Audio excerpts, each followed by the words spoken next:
que nos das de poder adorarte, de poder cantarte, de poder adorar a tu Hijo, Señor, que es excelso por encima de todo nombre, Señor.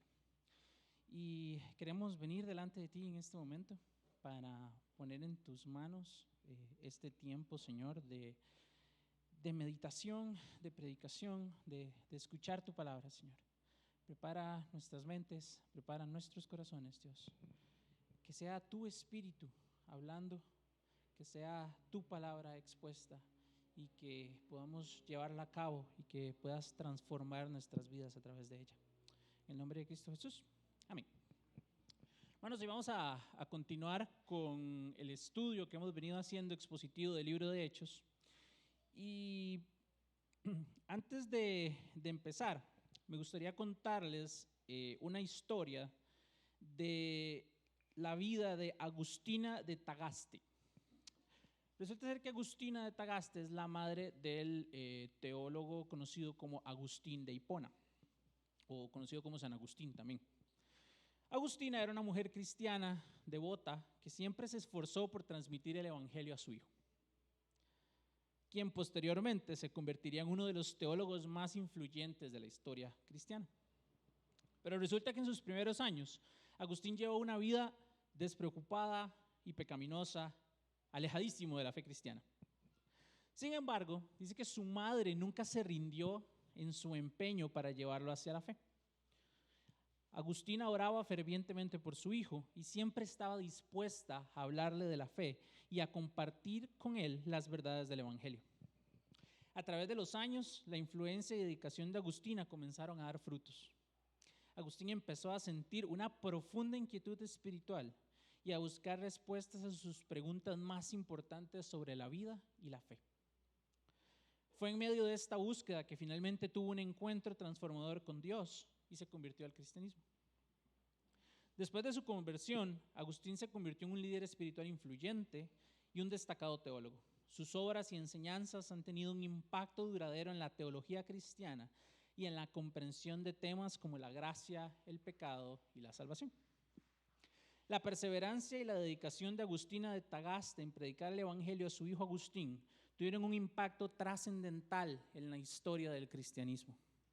Su testimonio muestra el poder de la oración y la influencia positiva que una madre o abuela piadosa puede tener en la vida de sus seres queridos e incluso en aquellos que se alejan inicialmente de la fe. Y esta historia es un ejemplo de mucha perseverancia que debemos o que nos ayuda y que debemos entender a la hora de predicar el evangelio. No importa la vida que Agustín estaba llevando, su madre fue perseverante en la predicación del evangelio. De la misma manera, nosotros debemos perseverar sin importar las situaciones.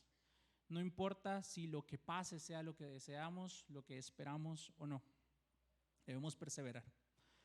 Y de la misma manera, el texto del día de hoy, que se encuentra en Hechos, capítulo 16, versos del 6 al 40, nos muestra.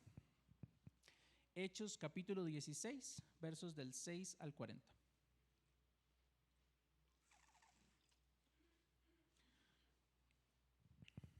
Y de estos versículos podemos aprender que debemos perseverar, debemos continuar predicando el evangelio a pesar del resultado, ya que Dios es quien abre los corazones a su mensaje. Debemos continuar predicando a pesar del resultado, ya que Dios es quien abre los corazones a su mensaje. Permítame leer para usted en la versión Nueva Biblia de las Américas, Hechos capítulo 16, del 6 al 40, dice así. Pasaron por la región de Frigia y Galacia, habiendo sido impedidos por el Espíritu Santo de hablar las palabras en Asia. Cuando llegaron a Misa, intentaron ir a Bitinia, pero el Espíritu de Jesús no se lo permitió. Entonces, pasando por Misia, descendieron a Troas. Por la noche se le mostró a Pablo una visión. Un hombre de Macedonia estaba de pie suplicándole: pasa a Macedonia y ayúdanos. Cuando tuvo la visión, enseguida procuramos ir a Macedonia, persuadidos de que Dios nos había llamado para anunciarles el evangelio. Así que, saliendo de Troas, navegamos con rumbo directo a Samatrocia y al día siguiente a Neápolis. De allí fuimos a Filipos, que es una ciudad principal de la provincia de Macedonia, una colonia romana. En esta ciudad nos quedamos por varios días. El día de reposo salimos fuera de la puerta, a la orilla del río, donde pensábamos que habría un lugar de oración. Nos sentamos y comenzamos a hablar a las mujeres que se habían reunido. Estaba escuchando cierta mujer llamada Lidia, de la ciudad de Tiatira, vendedora de telas de púrpura, que adoraba a Dios. Y el Señor abrió su corazón para que recibiera lo que Pablo decía. Cuando ella y su familia se bautizaron, nos rogó: si juzgan que soy fiel al Señor, vengan a mi casa y quédense en ella. Y nos persuadió a ir. Mientras íbamos al lugar de oración, nos salió al encuentro una muchacha esclava que tenía espíritu de adivinación, la cual daba grandes ganancias a sus amos adivinando. Esta, siguiendo a Pablo y a nosotros, gritaba: estos hombres son siervos del Dios Altísimo, quienes les proclaman el camino de salvación. Esto lo hacía por muchos días, pero desagradando esto a Pablo, se volvió y dijo al espíritu: te ordeno en el nombre de Jesucristo que salgas de ella. Y el espíritu salió en aquel mismo momento. Pero cuando sus amos vieron que se les había ido la esperanza de ganancia para ellos, prendieron a Pablo y a Silas y los arrastraron hasta la plaza ante las autoridades. Después de haberlos presentado a los magistrados superiores, dijeron: estos hombres, siendo judíos, alborotan nuestra ciudad y proclaman costumbres que no nos es lícito aceptar ni observar, puesto que somos romanos. La multitud se levantó contra ellos y los magistrados superiores, rasgándoles sus ropas, ordenaron que los azotaran con varas.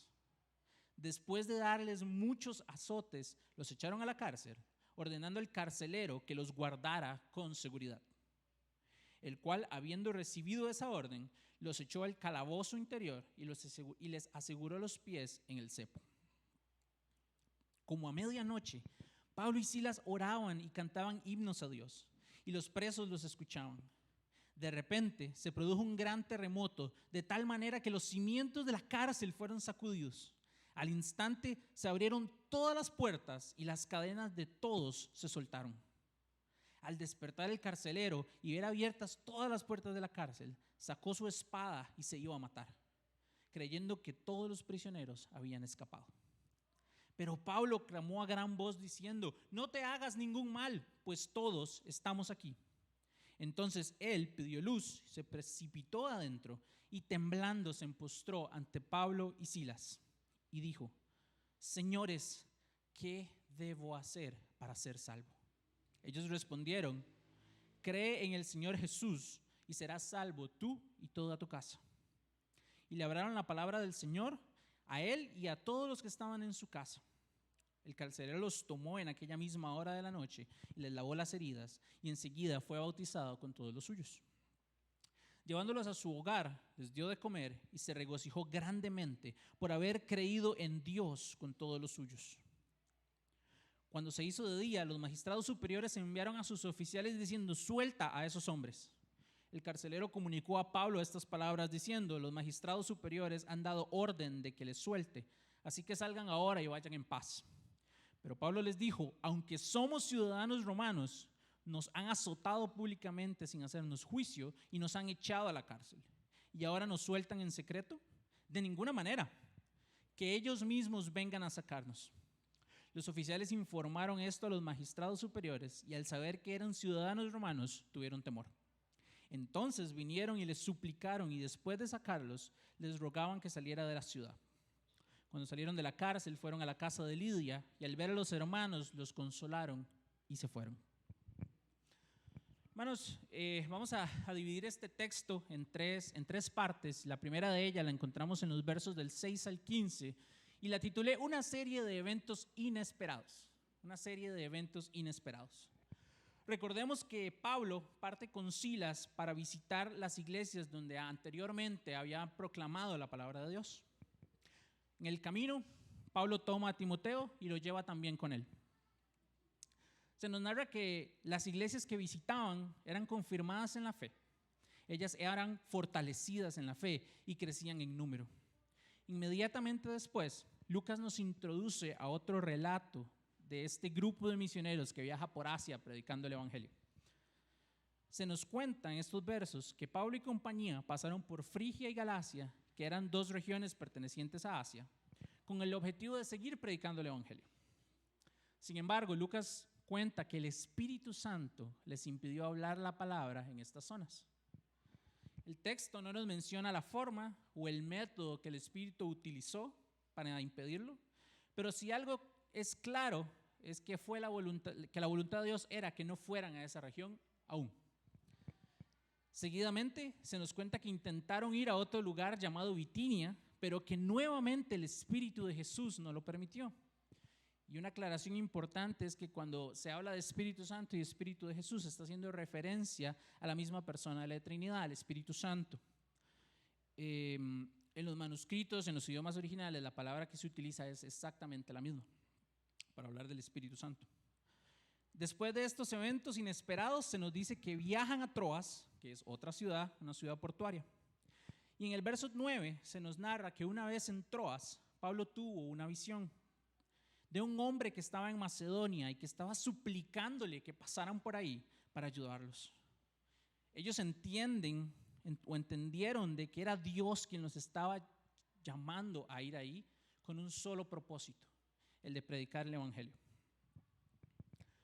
Hermanos, y esta sección nos ilustra que puede haber momentos en nuestras vidas, en nuestro trabajo, en nuestro servicio ministerial, donde podemos llegar a pensar que debemos hacer algo o cumplir un objetivo o tenemos un proyecto, pero nos pasan cosas que nos impiden cumplirlo o lograrlo. Ese objetivo que tenemos muchas veces no es necesariamente la voluntad de Dios. Y debemos estar atentos a lo que Dios quiere que nosotros hagamos y cumplamos. Debemos poner atención a los eventos y a las situaciones que pasan a nuestro alrededor. Puede ser frustrante tratar de llevar algo a cabo que pensamos que es la voluntad de Dios, pero que al final se vea frustrado. Pero en estos momentos debemos acudir a Dios en oración y en confiar en que Él es soberano, que Él conoce sus planes mejor que todos nosotros y que Él se encargará de dirigirnos al lugar correcto. Un aspecto que no debemos perder en cuenta es que a pesar de que el Espíritu Santo impidió los planes iniciales, llevando a Pablo y a los demás a Macedonia, el objetivo estuvo claro desde el inicio.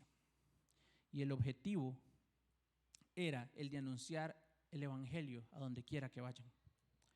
Esta fue la tarea que Jesús encomendó en Hechos 1:8. Este es nuestro objetivo y debe ser el de toda la iglesia, el de ser testigos y anunciar las buenas nuevas del evangelio. Pero el relato continúa y se nos narra que los misioneros llegan a Filipos, finalmente, que es una ciudad de Macedonia, y que además de ser una ciudad de Macedonia, es una colonia romana. Recordemos que en varios textos podemos observar que Pablo inicialmente va a las sinagogas a anunciar el evangelio. Sin embargo, en esta ocasión Lucas nos narra que van a un lugar o en busca de un lugar que se llama el lugar de oración.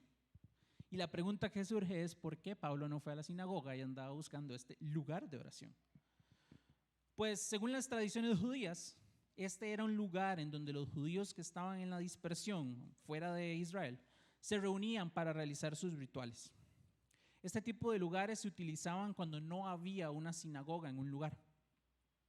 Generalmente, por ley, las sinagogas requerían un mínimo de 10 hombres y se cree que en Filipos no llegaba a 10 hombres judíos el número y por este motivo no había sinagoga. Lucas continúa hablando de que una vez en este lugar de oración empiezan a hablar a las mujeres que se encontraban allí, probablemente orando, leyendo la ley y comentando lo que leían. Y se nos cuenta que entre ellas había una mujer llamada Lidia que era vendedora de telas que estaba allí y que ella adoraba a Dios. Este término de adoraba a Dios era utilizado para hacer referencia a gentiles que habían adoptado la fe judía y que guardaban la ley, similar a lo que pasaba con Cornelio, que lo vimos en capítulos anteriores. Sin embargo, por los versos siguientes podemos entender que Lidia aún no se había convertido y aún no había reconocido a Cristo como Salvador, puesto que en el verso 14 Lucas nos cuenta que el Señor abrió su corazón para que recibiera lo que Pablo decía, y tanto ella como su familia creyeron y se bautizaron. Estos versos nos muestran que el recibimiento del mensaje de salvación depende únicamente de nuestro Señor y de nuestro Dios. Él es quien se encarga de abrir los corazones de las personas y Él es quien los dispone a recibir las buenas nuevas del Evangelio. Y de primera entrada esta idea puede sonar extraña, sin embargo es algo positivo. Debería darnos valentía, debería proveernos de seguridad para seguir predicando y anunciando su Evangelio de manera perseverante a todos donde sea que vayamos, ya que Él va a ser el encargado de que las personas lo reciban. Es positivo porque si el recibimiento del mensaje dependiera de nuestras capacidades, estoy seguro que nos equivocaríamos más de una vez y seríamos causa de que muchos no recibieran el Evangelio. Pero es un consuelo y debe causar gozo y valentía en nuestro corazón para seguir predicando. Anunciemos el Evangelio a nuestros familiares, a los padres a los hijos a los padres, hermanos, abuelos. Proclamemos el mensaje en nuestros lugares de trabajo y en nuestros grupos de discipulado. Sembremos la semilla y dejemos que Dios, que es todopoderoso y todo sabio, sea el que se encargue de hacerla crecer. Confiemos en su infinita sabiduría y en su perfecta voluntad de que Él abrirá los corazones de las personas para salvación.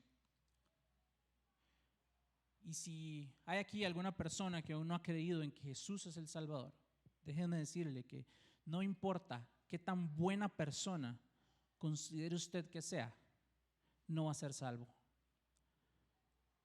Si quiere ser salvo, tiene que creer en Jesús y encontrar en Él vida eterna. En los siguientes versos del 19 al 24 se nos cuenta cómo Pablo y Silas son presos por causa del Evangelio. Y este es el nombre de la segunda parte, presos por causa del Evangelio. Y el relato continúa y Pablo, Silas, Lucas y Timoteo continúan en Filipos. Sabemos que Lucas era parte del grupo porque en una parte del texto empieza a hablar en plural de nosotros, ¿verdad? De fuimos. Entonces sabemos que Lucas estaba viviendo ese momento con ellos. Y se cuenta que un día iban hacia el lugar de oración y se aparece una muchacha esclava que estaba poseída por un espíritu de adivinación. Dice que esta muchacha era utilizada para generar ganancias a sus amos por medio de la adivinación. Dice que la esclava seguía a Pablo y a la compañía y los reconocía como siervos de Dios Altísimo, quienes proclamaban el camino de salvación. Según nos cuenta Lucas, esto sucedió por varios días, muchos días. Cada vez que veía a Pablo, Lucas y Timoteo les decía lo mismo. Estos son los siervos del Dios Altísimo que proclaman el camino de salvación. Pablo en algún momento ordena al Espíritu salir en el nombre de Jesucristo. No sabemos el motivo. Creo yo probablemente que ya estaba cansado de escuchar lo mismo, pero no sabemos. Lo cierto es que Pablo expulsa al espíritu y una vez el espíritu está fuera de esta mujer, se nos dice que los amos o los dueños de esta esclava empezaron a dejar de percibir ganancia, empezaron a dejar de percibir el dinero que estaban recibiendo, puesto que la esclava ya no tenía el espíritu, ya no podía adivinar. Debido a esto, dice que los hombres toman a Pablo y a Silas y los llevan hasta la plaza donde estaban las autoridades. Y la plaza era como un centro de reunión donde se encontraban los pretores o magistrados, que eran dos personas que se encargaban de gobernar la ciudad, eran los gobernantes. También es muy probable que, si tomamos en cuenta, es un equipo de 4 personas y los únicos judíos son Pablo y Silas, y por este motivo es que ellos son arrestados. Tanto Lucas como Timoteo eran gentiles y por este motivo es que se cree que ellos no son llevados también a la plaza. Esto se dice en los comentarios que es porque en la época del emperador Claudio ya se había ordenado a muchos a expulsar a los judíos de Roma. Una vez en la plaza se narra que se culpa a Pablo y a Silas de alborotar la ciudad y de proclamar costumbres que no son permitidas debido a que son romanos. Había una ley que decía que los ciudadanos romanos no tenían permitido involucrarse en religiones extrañas que no fueran aprobadas por el Estado. Después de esto, Lucas nos cuenta que los magistrados ordenan azotar a Pablo y a Silas con varas, y dice que después de muchos azotes los ponen a la cárcel, y no solo en una cárcel, sino dice que en la parte interior, que quiere decir que es la parte más profunda, probablemente una mazmorra, y que atan sus pies a un cepo para que no puedan escapar. Una vez que Pablo y Silas son encarcelados por causa del evangelio y por proclamar el mensaje de salvación, son arrestados y juzgados y lastimados injustamente en medio de una sociedad que está en contra de todo lo que ellos creían y que defendían. Y si nos ponemos a comparar este relato, esta época, no es tan diferente de la que estamos viviendo hoy en día. Tal vez aquí en Costa Rica no sea tan extremo como en otras partes del mundo, donde los cristianos sí son encarcelados y asesinados. Pero aquí mismo podemos encontrar persecución de otro tipo. Al igual que ellos, es nuestra responsabilidad y deber para con nuestro Dios, aquel que nos salvó de la muerte eterna, ser perseverantes en la predicación del evangelio, sin importar la situación. Primero, vimos a Pablo y a los demás perseverar en la predicación cuando el Espíritu Santo se los impidió. Y posteriormente, ya en Macedonia, podemos ver el fruto de esta perseverancia. Y en este ejemplo podemos observarlos siendo perseverantes aún en medio de la persecución. Ellos no negaron lo que estaban haciendo y estuvieron dispuestos a ser golpeados y tirados a la celda probablemente más fea, oscura que podía tener una cárcel en Filipos. El teólogo Matthew Henry dice lo siguiente en un comentario sobre los versos 16 al 24. Aunque es el padre de las mentiras, Satanás declara las verdades más importantes cuando para ellas puede servir sus propósitos. Mucha maldad hacen los siervos verdaderos de Cristo, los impíos y los falsos predicadores del evangelio, que son confundidos con aquellos por los observadores indiferentes. Quienes hacen el bien, sacando del pecado a los hombres, pueden esperar ser insultados como alborotadores de la ciudad, mientras enseñan a los hombres a temer a Dios, a creer en Cristo, a abandonar el pecado y llevar vidas santas, serán acusados de enseñar malas costumbres. Cuando leía este breve comentario me preguntaba, ¿qué estoy haciendo? ¿Qué estamos haciendo como iglesia de Cristo?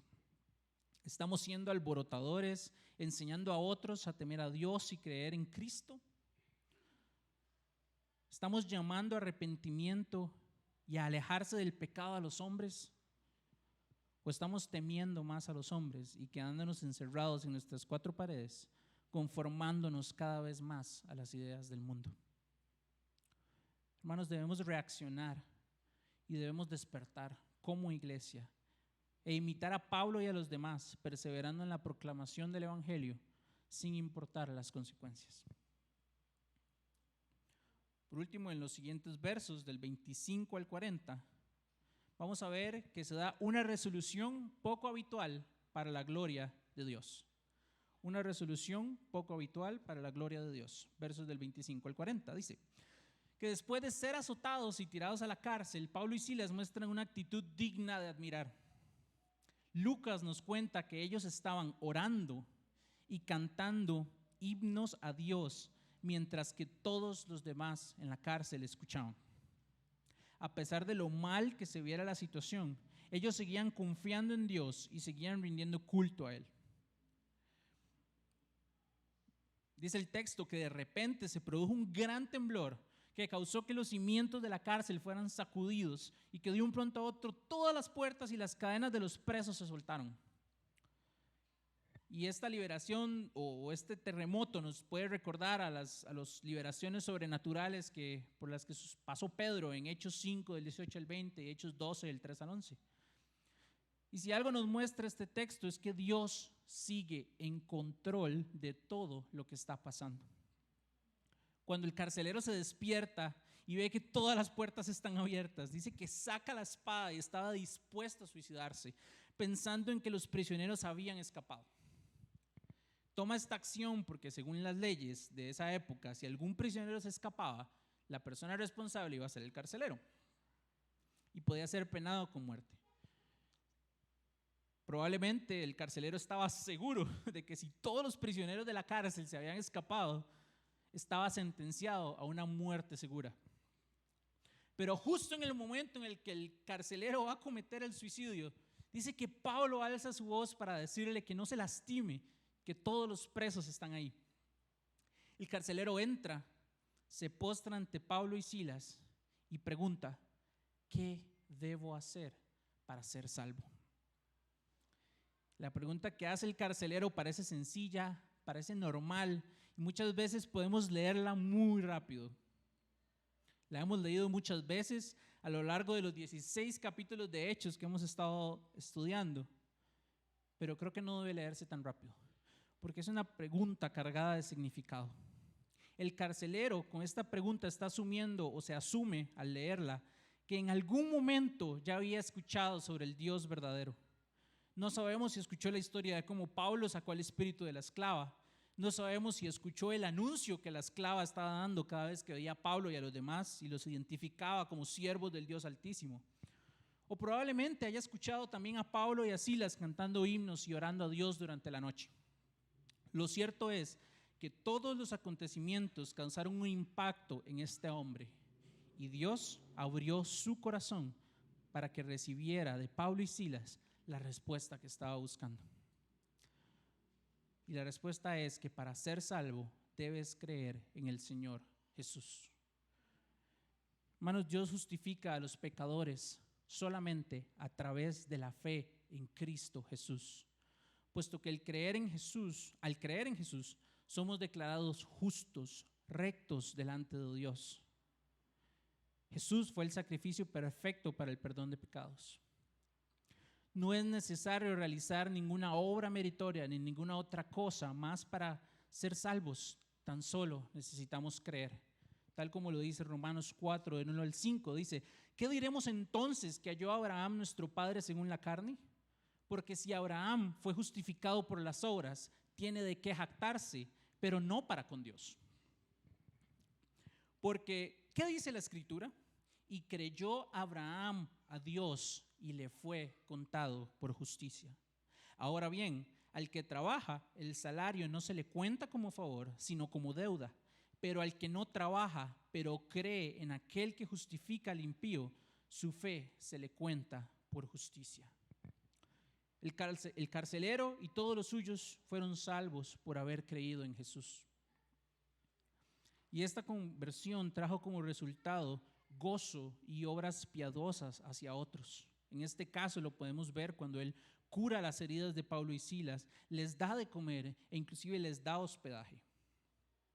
La salvación fue por fe y produjo obras, y no al contrario. Pablo, Silas y Timoteo pudieron haberse rendido después de que el Espíritu Santo les impidió 2 veces anunciar el Evangelio en Asia. Pero en vez de esto, ellos fueron perseverantes y continuaron en su viaje, no a donde ellos querían, sino a donde Dios quería. Cuando estaban allí donde Dios los quería, nada los detuvo. Fueron perseverantes, predicaron el Evangelio y Dios se encargó de abrir los corazones de las personas que Él escogió. De la misma manera, nosotros hoy debemos ser perseverantes en la predicación del Evangelio. A veces podemos pensar que la gente no nos escucha, que cuando predicamos el mensaje entra por un oído y sale por el otro. Tal vez en ocasiones no podamos generar las oportunidades que nos gustaría para hablar a otros de Cristo.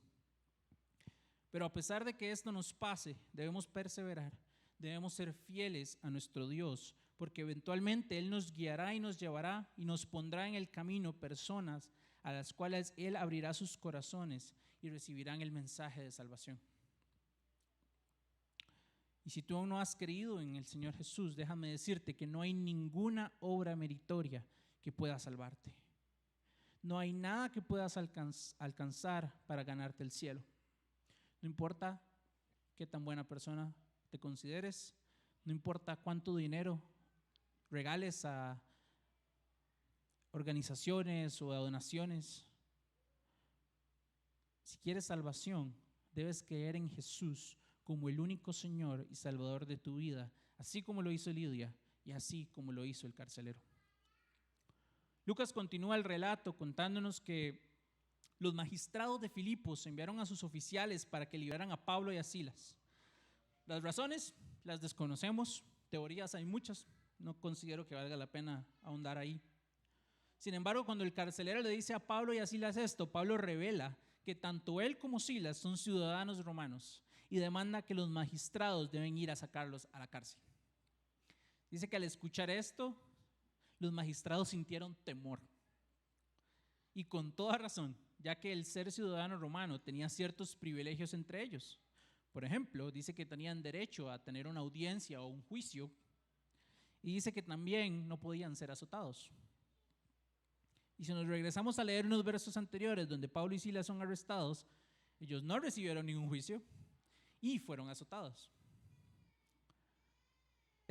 Si estos acontecimientos llegaban a los oídos de las autoridades romanas, los magistrados podían perder sus cargos de poder, e inclusive Filipos podía perder su condición de colonia romana y con ello muchos otros beneficios. Por este motivo es que los magistrados van a donde Pablo y Silas, los liberan y les piden que por favor salieran de la ciudad, probablemente para evitar que los acontecimientos lleguen a oídos de otras personas. Una vez libres, Pablo y Silas van a casa de Lidia, la vendedora de telas, y cuando ven a los demás, a los demás hermanos, dice que los consuelan y se fueron. Hermanos, Pablo y Silas y Timoteo fueron desviados de sus planes originales por el Espíritu Santo. Fueron llevados a Macedonia a predicar el Evangelio. Fueron arrestados, fueron agredidos, encarcelados y humillados. Y a pesar de todo esto, ellos fueron perseverantes en la predicación del Evangelio porque tenían la confianza plena en Dios de que Él tenía todo bajo control. Y efectivamente así fue. Todo fue inesperado, pero la resolución de todo, este relato fue para la gloria de Dios. Los cristianos perseveraron y Dios abrió los corazones de las personas que tenían que escucharlos. Nosotros no sabemos cuáles son los corazones que Dios va a abrir para recibir su mensaje.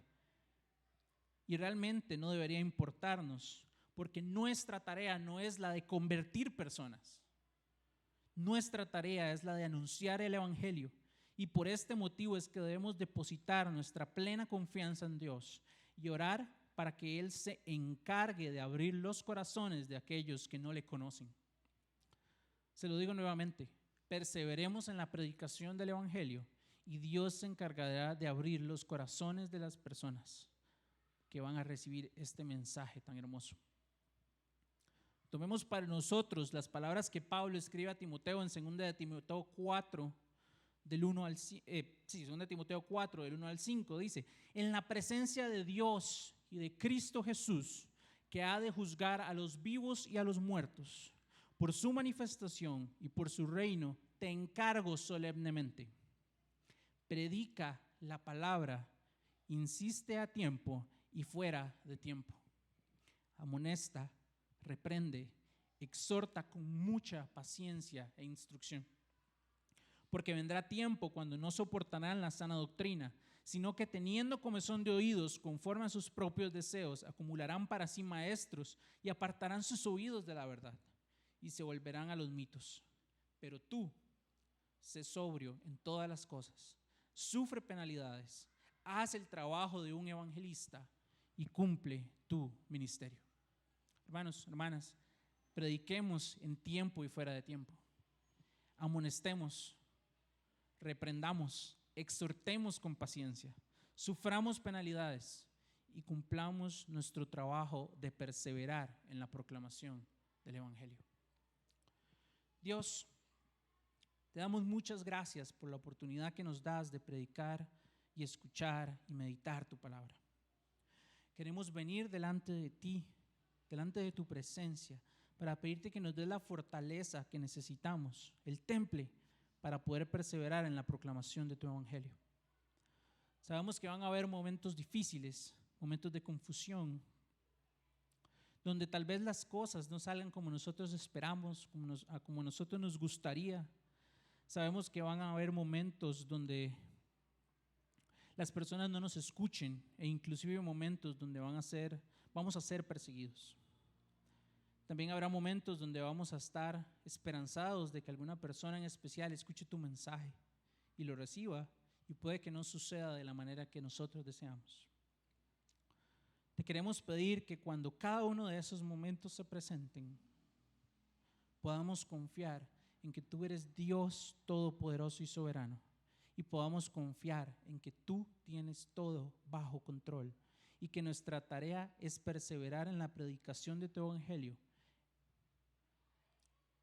Te lo pedimos en el nombre de tu Hijo Jesucristo. Amén.